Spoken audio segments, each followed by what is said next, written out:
Perek Memches Pasuk Aleph. Vayachrei hadvar me'eler. After Yaakov had secured the guarantee that he'll be buried, Yosef committed himself to bury him in Marsa Machpelah. Vayomer li Yosef, Hine avicha choler. It was said to Yosef, your father is ill. Vayikach eshnei bonav imo esh Menashe v'es Ephraim. He took his two sons with him, Menashe and Ephraim. It's Menashe v'es Ephraim. Now it's interesting. And I made this point. Yosef's the father, Ephraim and Menashe the children.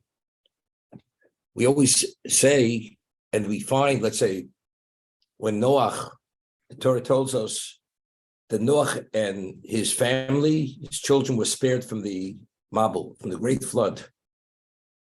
And the Torah tells us that Noach Ubanov entered into the Teva Ito. Remember, Ito always means secondary, as an adjunct. We find that Aaron's children, he had four sons.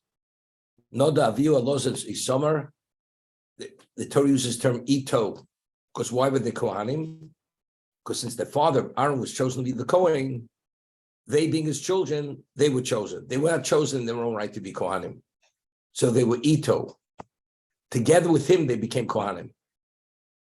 Because of Noach, his children were spared from the Mabul. Everyone else perished. Now, Ephraim and Menashe, why are they receiving the bracha? They're receiving the bracha because of their father. Because Yosef is the most special son, and we're going to see in a moment, he's taking his children to be blessed by Yaakov. The blessing they're going to receive as what? As the children of Yosef. So if it says the children of Yosef, the Torah should say, Vayikach eshnei bonav ito,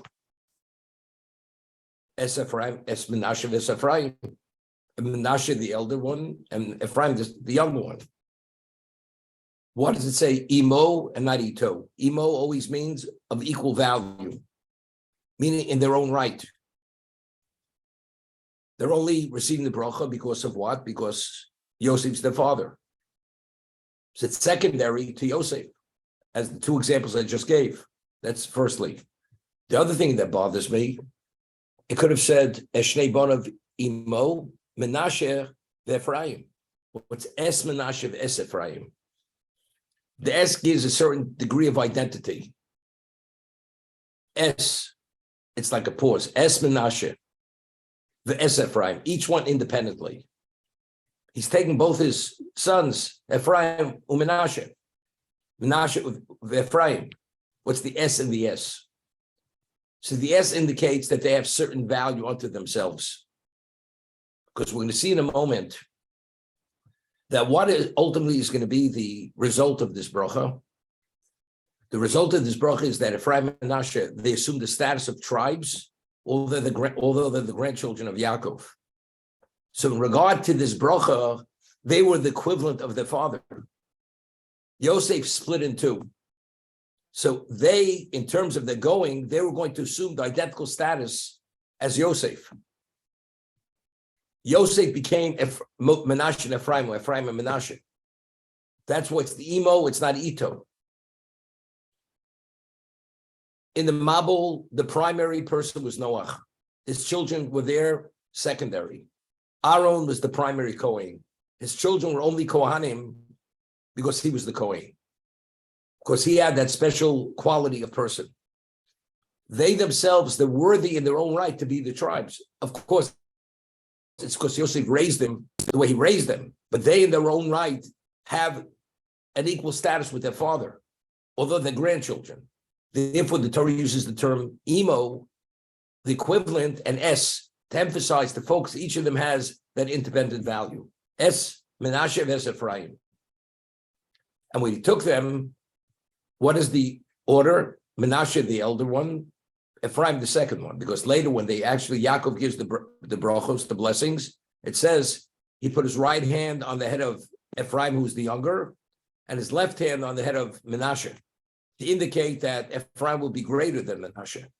But Yosef, in terms of his understanding of the value of his children, Menashe, being the Bechor, the firstborn, had greater value than Menashe.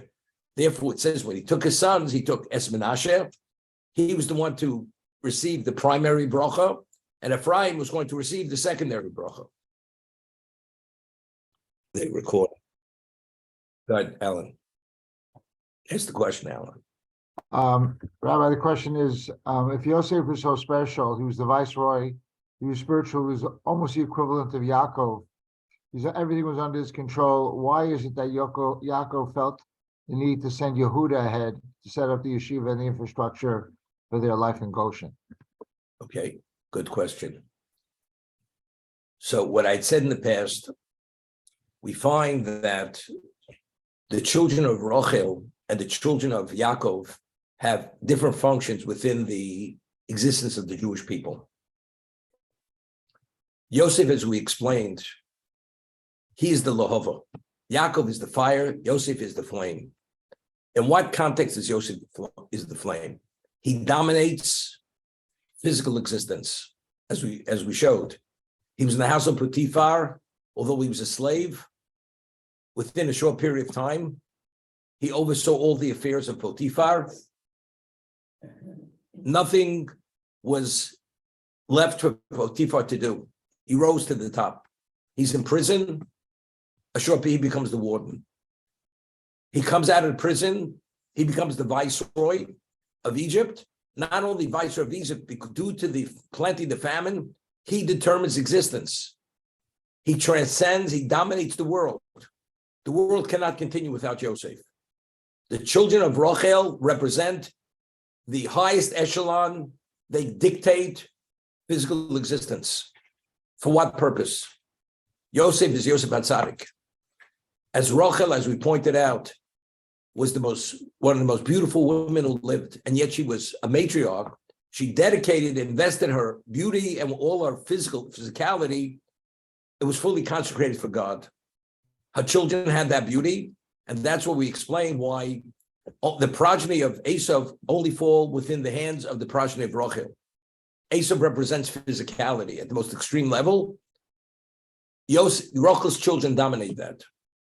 The children of Leah, they represent the spirituality of the Jewish people. Yosef facilitates the spirituality. Although he was great, he was as great as a Talmud Chacham, a Torah sage in Torah, no less than his brothers, even more, but his function was a different function. Judah is Melech, is the king, but he's the son of Leah. Leah's children address the spirituality of the Jewish people. The leadership is directly regarding the spirituality of the Jewish people. We find David HaMelech, King David, our language with God is Tehillim. David had God's language. David is considered the fourth, we speak about the Kisei HaKavod, the heavenly throne of God. It has 4 legs to it. The 3 patriarchs, the fourth is David HaMelech. But it's interesting. The Rabbeinu Bachya asks a contradiction. We find in one location, it says Yosef was the 4th leg of the Kisei HaKavod. And yet it says David was. So he explains, Rabbeinu Bachya, that until David came into being, Yosef was the 4th leg. When David came into being, was Malchus David, Malchus kingship, the royalty of the Jewish people comes from David. Then David assumed that the fourth leg, he had a greater status because he's directly the spirituality of the Jewish people. That's Rabbeinu Bachya. We find at the end of time, there are 2 Mashiachs. There's going to be a battle, the Armageddon. Who's going to lead the Jews in the battle against the Armageddon to destroy them? That's Mashiach ben Yosef. But who's going to be the one coronated to be the one to declare Voy Hashem L'melech al kol haaretz, to lead the Jews in the context where there's no evil any longer? That's Malchus Beis David. That's the Davidic line. So the one who destroys the evil, that's Yosef. After the evil is destroyed and expunged from existence, and now we're ready for real time, that's David. It's no longer Yosef. So we find each one has a different function. So since setting up the Torah location, the spiritual infrastructure in Egypt, that's for Yehuda to do. It's not for Yosef. It's a different level of responsibility.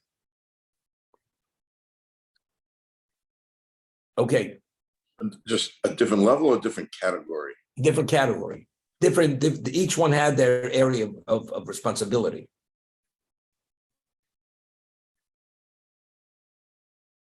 Here's in the pasuk, when Yosef heard his father was ill, he immediately took his sons for the blessing. Why? This was the so-called the code word. Your father's ill, that means he's going to pass away. The Gemara tells us that the first human being ever to become ill was Yaakov Avinu.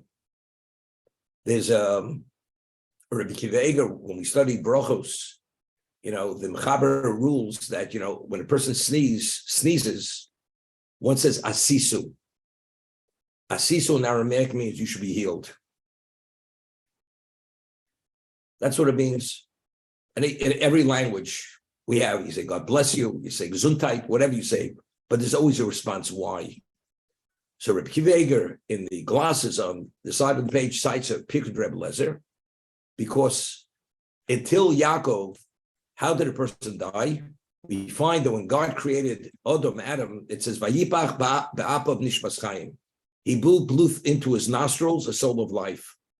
So when it was time for a person to die, how would he die? He would sneeze, and when he sneezed, his soul would leave his body, and he would die at that moment. When Yaakov is the first human being ever become ill, now we talk about illness. It's a different pathway, different process. The body just breaks down. The immune system is affected. And then the person reaches a point, he passes away. But until Yaakov, illness never existed. Why did Yaakov ask for it? It says the first person to age was Avram Avinu. Because since Yitzchak and Avram looked identical, and people couldn't discern between the two of them, Avram asked that old age should be introduced into existence, so people should be able to discern between the children and the parents. Yaakov asked illness should be introduced. Why? Because Yaakov understands that the blessing he gives his children before he passed away, that sets the destiny of each of the tribes, and that actually sets a dynamic that each shevet, each of his children will manifest themselves and function in the context that he blesses them. What happens if suddenly he dies? He passes away. He has no awareness it's about to happen. He sneezes and he dies, finished. If that's the case, the blessing, which is vital and crucial to the destiny of the Jewish people, is not going to happen. So we asked Hashem to introduce illness that he should have, be like a foretelling of what's going to happen, and know so he should be able to prepare to set his house in order before he passes away. Yosef knew no one was ever ill before, sick before. Chola means it's not like he had a slight cold. Chola means he's not well. That never happened ever before in existence. When Yosef heard that, he knew immediately he has to go with his children to get that blessing. Because now's the time his father is in the blessing mode, because he only became ill because he has to give the blessing and to make sure he's aware before he passes away. Therefore, Yosef immediately takes his two children to be blessed.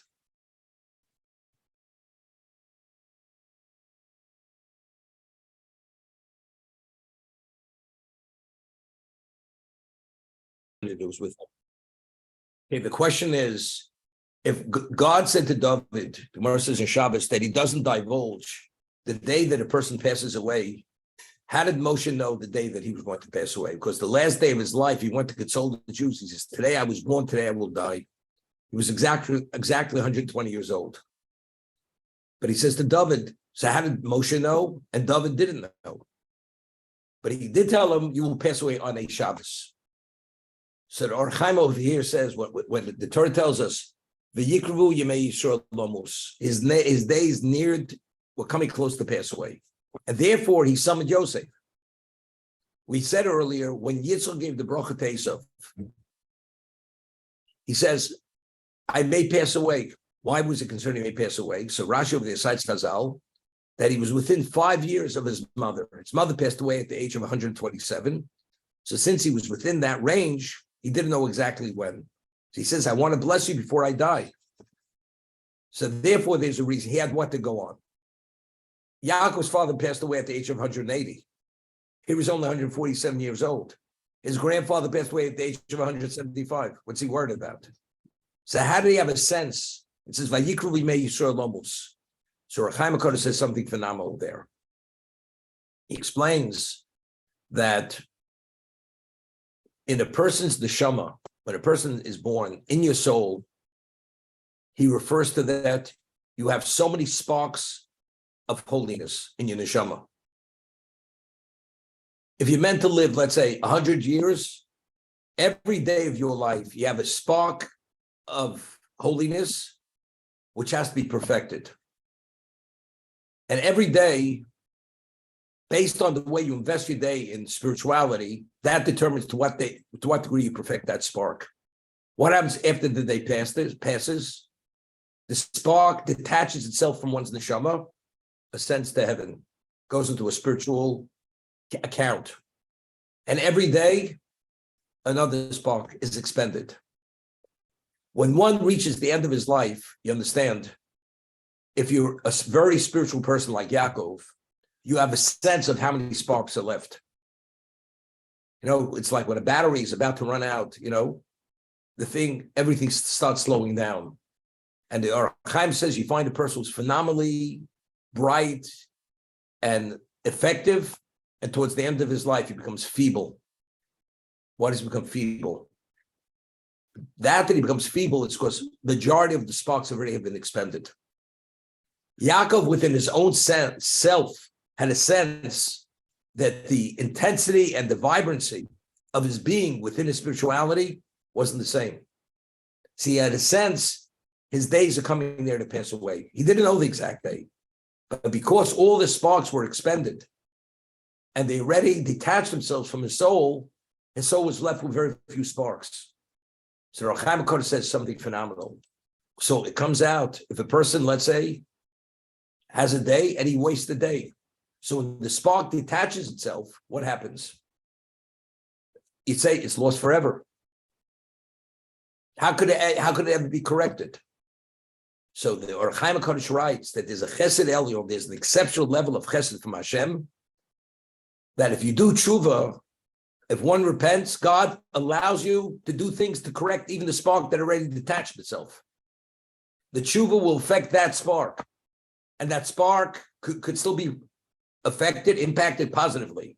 Now, he cites a pasuk, you find, if you ever visited a person where the doctor said, you know, he has a few hours to live, and all of a sudden, the person comes back to himself, fully cognizant, fully functional, and he speaks almost like a healthy person, with a clarity of mind, with an energy.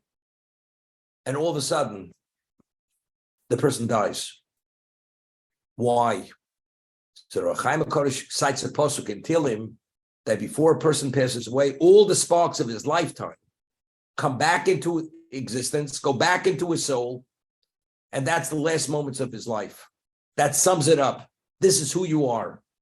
Therefore, that person has that clarity of that moment. So people believe he's gonna recover. No. If he's holding almost comatose, and all of a sudden he has that clarity, that's a confirmation that it's gonna happen just in moments. And that's what usually happens. That's the Or Chaim HaKodesh. So Moshe being at that special level, it's not God told him. He had a sense within himself that he was holding by that last spark. Today's the last spark, and therefore, when the day passes, that spark detaches itself, it's gone. Or maybe all the sparks of his life came back that day, that moment. And based on his sense of himself, he understood, now it's just within a few hours, I'm not here any longer. Therefore, he went to console Klal Yisrael, to inform them and to bless them, and then he passed away.